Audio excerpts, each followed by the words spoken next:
Iniciamos el curso de electricidad básica. Presentamos los temas correspondientes.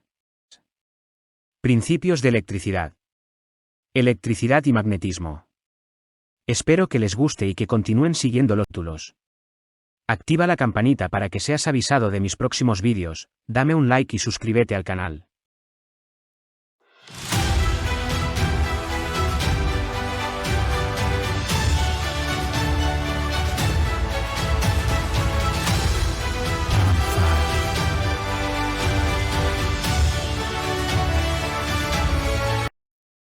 Hola amigos de YouTube. En esta ocasión vamos a iniciar el curso de electricidad donde trataremos los siguientes temas.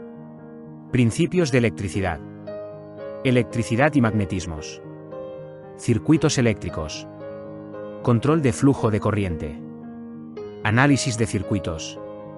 Corriente alterna. Condensadores. Impedancia.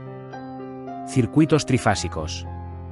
Todos estos temas los trataremos de una forma separada por capítulos, donde nos encontraremos de una forma más cómoda, y en caso de consulta nos resultará más fácil encontrar el tema que necesitamos ver. Por supuesto que el curso no termina con estos dos temas, abordaremos temas avanzados, diagramas eléctricos, su interpretación y mucho más.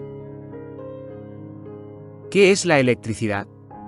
La electricidad es la acción que producen los electrones al trasladarse de un punto a otro, o la falta o exceso de electrones en un material.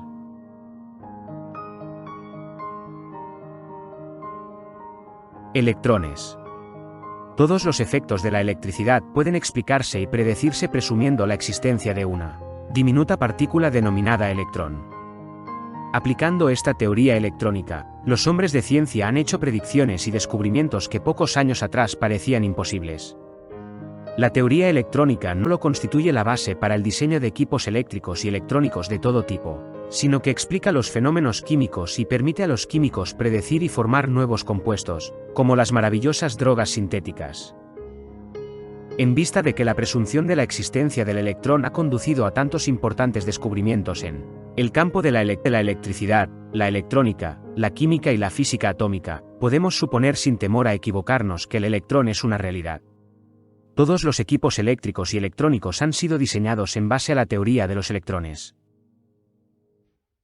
La electricidad es la acción que producen los electrones al trasladarse de un punto a otro, ya sea por su falta o exceso de los mismos en un material. ¿Y cómo se desplaza el electrón en un material? Para que los electrones puedan moverse es necesario que alguna forma de energía se convierta en electricidad.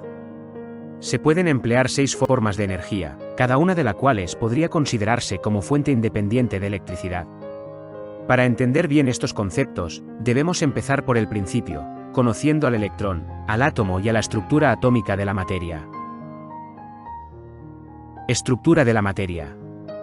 La materia puede definirse como cualquier cuerpo que ocupa un lugar en el espacio y tiene peso. Por ejemplo, la madera, el aire, el agua, etc. Toda materia está compuesta de moléculas formadas por combinaciones de átomos, los cuales son partículas muy pequeñas.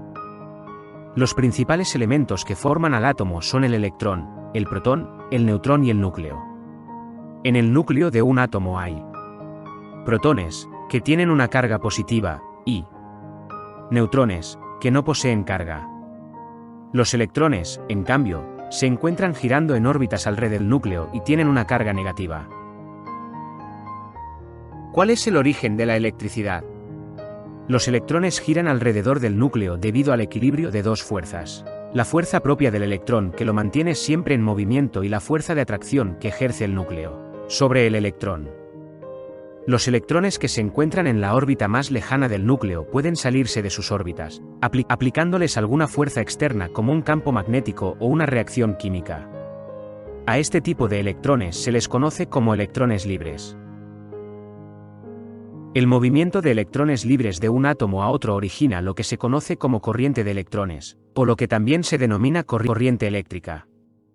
Esta es la base de la electricidad. Electricidad estática y dinámica. Los electrones son negativos y se ven atraídos por cargas positivas. Siempre habrá atracción desde una fuente en donde haya exceso de electrones hacia una fuente que tenga deficiencia. de electrones, la cual tiene una carga positiva. Para que un material pueda estar eléctricamente cargado, debe tener más electrones que protones, o viceversa. ¿Por qué? Las cargas opuestas se atraen y las iguales se repelen. Dos cargas negativas se repelen así como dos cargas positivas. Pero si una es negativa y la otra positiva se atraen. Sentido de la corriente. La corriente eléctrica circula siempre del polo negativo al polo positivo, y cuando los electrones viajan por un cuerpo y llegan al borde del mismo, se genera electricidad. Esta electricidad se manifestó solo por acción de presencia, por lo tanto es llamada electricidad estática o carga eléctrica. Corriente dinámica / corriente eléctrica. Cuando los electrones fluyen por un cuerpo desde un extremo hacia el otro, se genera la electricidad dinámica o corriente eléctrica. Con la electricidad estática podemos tener descargas, pero con la electricidad dinámica obtenemos efectos diferentes, como por ejemplo, luz, calor, fuerza motriz, etc. El movimiento disperso de los electrones libres de un átomo a otro es normalmente igual en todas direcciones, de manera que ninguna parte del material en particular gana ni pierde electrones. Cuando la mayor parte del movimiento de los electrones se produce en la misma dirección, de manera que parte del material pierde electrones mientras que la otra parte los gana, el movimiento neto o flujo se denomina flujo de corriente.